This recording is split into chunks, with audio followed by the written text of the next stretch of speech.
네, 안녕하세요. 마크입니다. 예, 오늘은 아주 짤막하게 잠깐 전달해 드릴 내용이 있어서 네, 저 녹화로 방송을 전해드리고 있습니다. 자, 그럼 곧바로 내용으로 들어가서요. 뭐 다름이 아니고 지난 19일 날 일본 중앙은행이 이게 큰 뉴스인데 한국에서도 뉴스가 많이 나왔어요. 좀 이따가 제가 또 이제 보면서 설명을 드릴 텐데 일본 중앙은행이 그 엄청나게 ETF 상품을 일본 ETF 상품입니다. 주식 상품, 금융 상품인데 ETF 상품과 그리고 또 부동산 일본의 부동산 투자 신탁 상품 엄청난 양을 들고 있는데 그 보유분을 매각하기로 결정을 했다라는 발표를 했어요. 근데 이게 굉장히 중요한 뉴스입니다. 굉장히 중요한 뉴스고, 그리고 이걸로 인해서 아마 어떤 분들은 눈치를 채실 수도 그러니까 눈치 빠르신 분들은 이게 어떤 시그널일 수도 있다.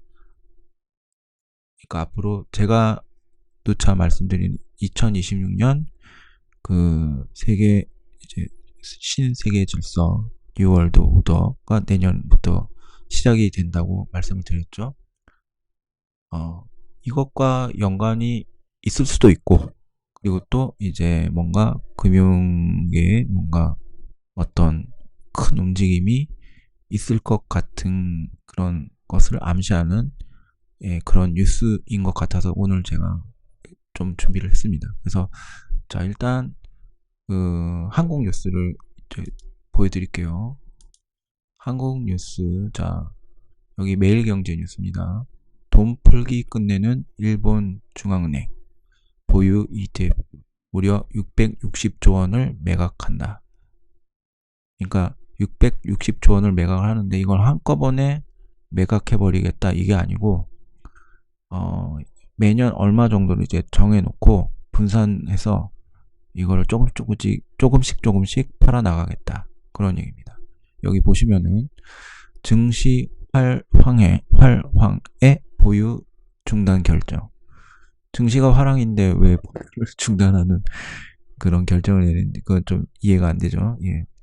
일단은 그래서 연간 3,300억 엔. 3,300억 엔이면 한국 돈으로 3조 되죠. 3조 규모로 점진적인 매각을 한다. 그리고 기준금리는 0.5%로 동결했다고 이건 뉴스 나왔죠. 예. 그러니까 바뀐 게 없습니다. 그래서 660조 원. 여기 지금 조그맣게 보이시죠? 660조 원 ETF 상품. 이게 무려 일본 증권 시장의 뭐 70% 정도 된다고 그런 얘기를 하더라고요. 엄청나죠. 엄청난 건데 어쨌든 여기 제가 계속 좀 읽어보겠습니다. 14년간 일본 증시의 상장 지수 펀드 ETF를 사들이며 증시 큰 손으로 부상했던 일본은행이 출구 전략을 마련했다. 최근 주가 지수가 사상 최고치를 경신하는 등 시장이 화랑을 보이자 600조 원이 넘는 보유 ETF 매각 계획을 발표한 것이다.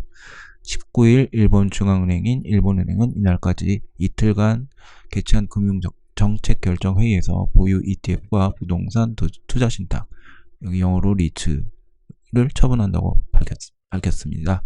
예. 자, 근데 여기 보시면은 또 밑에 일본은행은 2010년 12월부터 인플레이션을 유도하고 경기를 부양하기 위한 목적으로 ETF와 리츠를 꾸준히 매입해왔다. 자, 이 부분이 중요합니다. 이 부분. 그러니까 2010년 12월부터 인플레이션을 유도하고 경기를 부양하기 위해서. 그러니까 경기가 안 좋고, 그리고 또 일본은 그때 당시에는 이제 물가가 그래도 안정된 상태였어요. 그런데 이제 디플레이션이라고 해야 될까? 어쨌든 뭐 경기가 안 좋기 때문에, 경기가 좋은 거는 주식시장 뿐이었어요. 근데 주식시장, 그러니까 2010년 당시에는 제가 지금 확실히 기억은 안 나는데, 아베 신조 총리가 되고 나서 조금 이제 그 주식시장은 계속 좋은 상태였어요. 뭐 어쨌든 하지만 이제 보세요. 일본도 마찬가지고 한국도 그렇고 미국도 마찬가지고 그 서민들 생활이 뭐 그때나 지금이나 달라진 게 없죠. 그러니까 여러분들이 느끼기에 한국도 그렇지만은 특히 지금 일본 서민들은 지금 죽을 맛이에요. 그러니까 뭐 경제적으로 사정이 좋아진 건 하나도 없습니다. 하나도 없고 주식 시장만 뭐 그 상황에 맞춰서 춤을 추는 거예요. 그러니까 좋아진 거는 하나도 없는데 주식 시장만 뭐 활황이고 주가가 계속 오르고 지금 또 계속 어떻습니까? 그 언론에서 계속 지금 그 증시가 계속 좋아질 것이다. 그런 장밋빛이라고 해야 될까? 뭔가 그런 전망을 계속 내놓고 여러분들 이제 은근히 투자를 유도하는 그런 뉴스들 많이 나오고 있어요.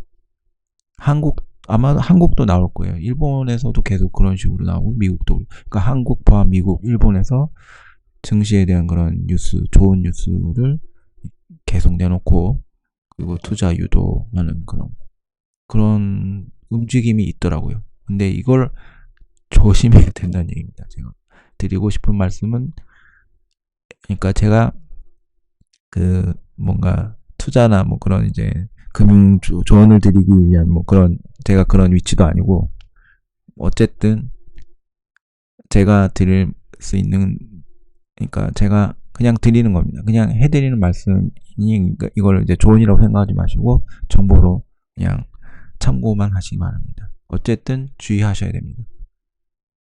그래서 자 그러면 이제 여기 보시면 뉴스에서 처음에 증시 화랑인데 보유를 중단 결정한다. 그러니까 어느 정도 증시가 이제 좋아졌고 뭐 어쨌든 그렇게 됐으니까 이제 뭐 처분하겠다 이거죠. 근데 증시가 계속 그러니까 뭔가 수익을 이제 계속 보려면은 뭐 더 투자를 하던가 뭐 그래야 되는데 반대로 하겠다 이거죠. 반대로.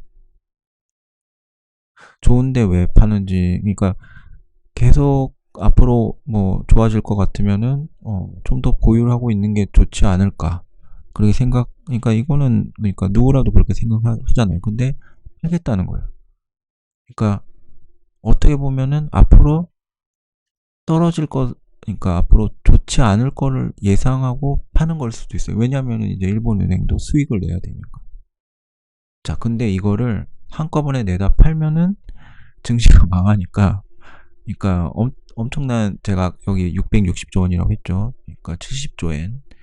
이걸 한꺼번에 내다 팔면 안 되니까 조금씩 팔겠다는 건데 앞으로 계속 그 좋아질 것으로 보지 않는 그런 흐름일 수도 있어요. 그러니까 예전에 그러니까 증시가 그 증시 이제 계속 그런 걸 부양하기 위한 그러니까 경기 부양하기 위해서 그런 목적으로 했다면은 예전에 좋았을 때 그때도 이제 계속 팔았으면 됐는데 계속 싸워왔단 말이에요.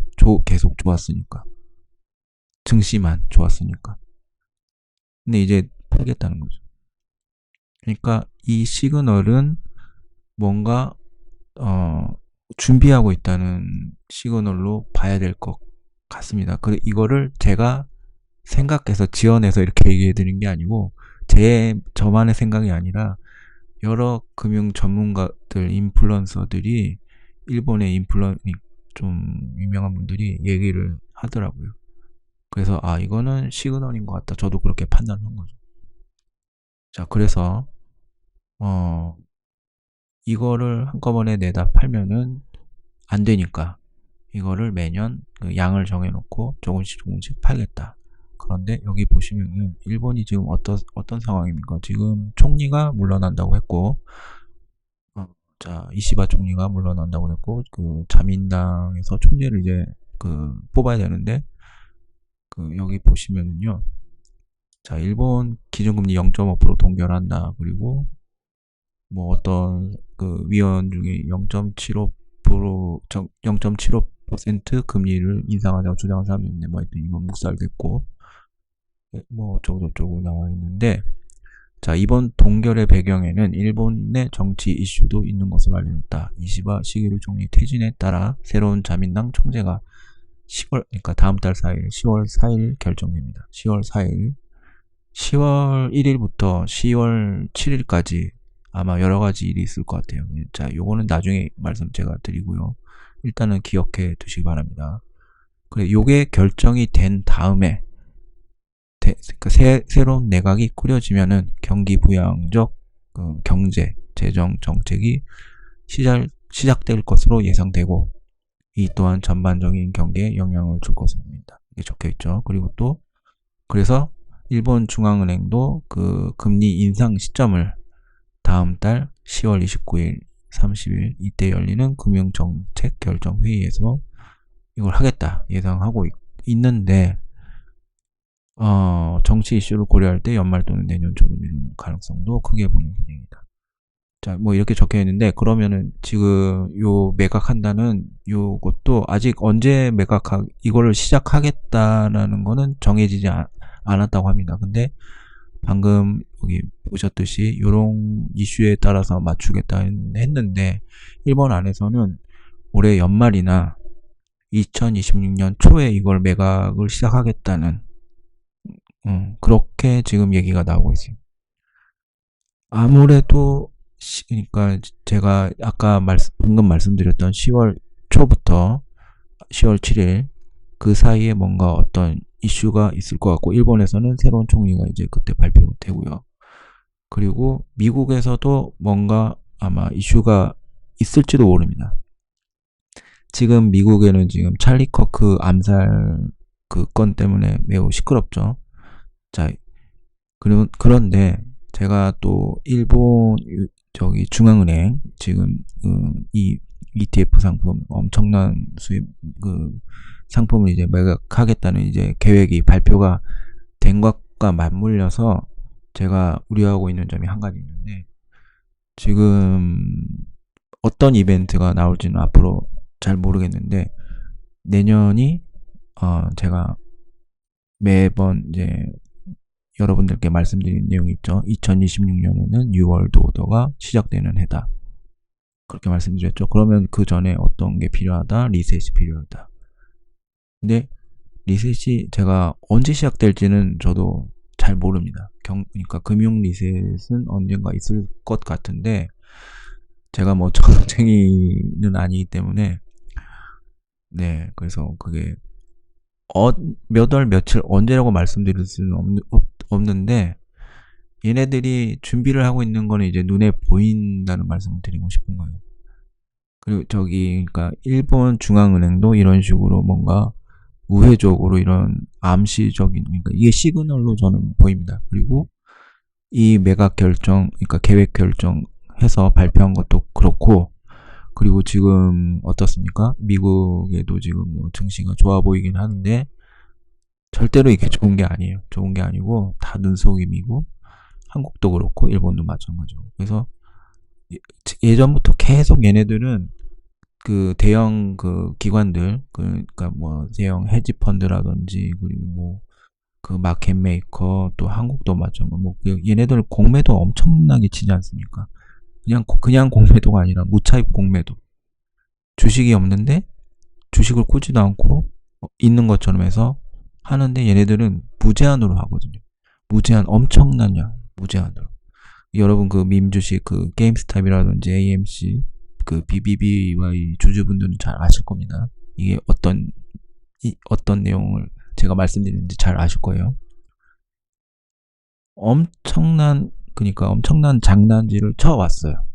얘네들 하고 싶은 대로 그러니까 계속 그러니까 주식 시장이라는 것 자체가 다 조작이고, 앞에서는 좋은 뉴스, 어떤 회사가 뭐 이런 걸 했다, 그래서 뭐 주식이 올랐다 이런데, 이건 다 눈속임이고, 얘네들 마음대로 계속 주식을 주물러 왔는데, 지금 얘네들이 그렇다고 계속 그거를 영원히 할 수 있느냐? 그것도 아니에요. 한계가 있어요. 한계가 이제 거의 도달을 한 상태고, 얘네들도 자기들 이제 한계에 지금 다다른 것들을 인지하고 있기 때문에, 얘네들도 도망칠 준비, 다시 벌려놓은 일을 수습하기 위한 준비를 하고 있습니다. 오래전부터 해왔어요.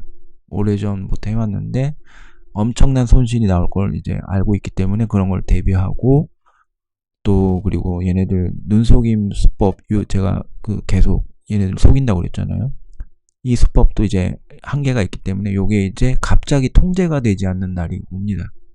그때가 되면은 어떻게 됩니까? 전 세계 증시가 갑자기 한꺼번에 패닉 상태로 빠지면서 뭐 그러니까 미국에서 시작될 수도 있고 어디에서 시작되는데, 제가 봤을 때는 일본인 것 같아요. 일본에서 시작될 것 같은데, 이게 시작이 되면은 한꺼번에 이제 도미노로 무너지는 거죠. 근데 그 시작이 일본이 될 가능성이 높아 보입니다.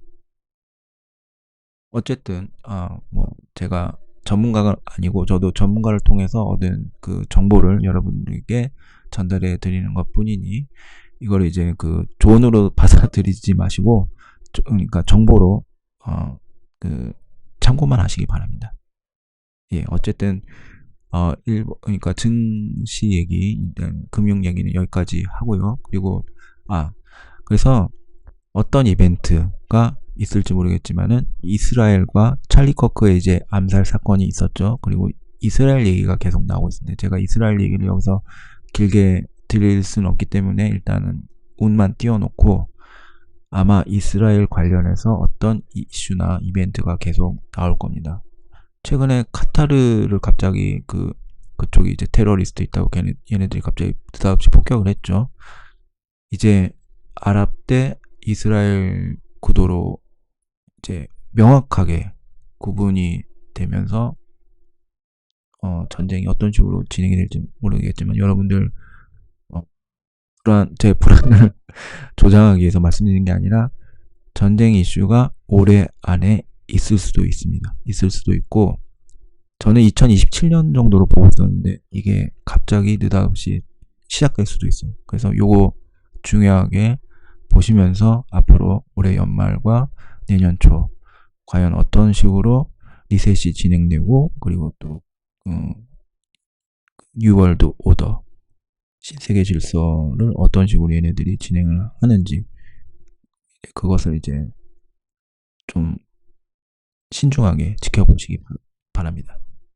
자, 그리고 잠깐 지진 얘기 좀 드릴게요. 그래서 제가 저번 공지로 말씀드렸는데, 지금 엄청난 시그널이 올라왔다 그랬는데, 그러고 나서 한 3, 4일 뒤에 9월 19일 날 캄차카 반도, 여기 저번에 M8.8 지진 대진이 났었죠. 근데 이번에도 M7.8, 아마 여진인 것 같습니다. 여기서 터졌습니다.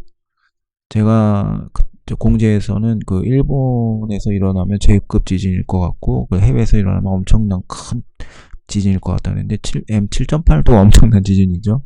근데 저번에 M8.8에 비하면은 약했기 때문에, 일단은, 그리고 또 여기 사람이 많이 살지 않는 곳이기 때문에 뭐 모르겠습니다. 캄차카 그쪽 부근에 있는 사람들은 엄청난 피해를 받았겠지만, 자, 일단 이걸로 일단 넘어갔고, 또 뉴질랜드나 뭐 인도네시아 쪽에서도 6.1, 6.0 지진이 일어났습니다. 일단 이걸로 지나갔는데, 그리고 일본도 그냥 15일 M4.4, M4.0 이즈 쪽, 이쪽, 그러니까 시즈오카 쪽이고, 여기 미야기 쪽, 그리고 도카라, 여기서 계속 지진이 나고 있죠. 근데 다시 시작됐습니다. 근데 일단 4.7, 4.0, 4.4 이렇게 지나갔습니다.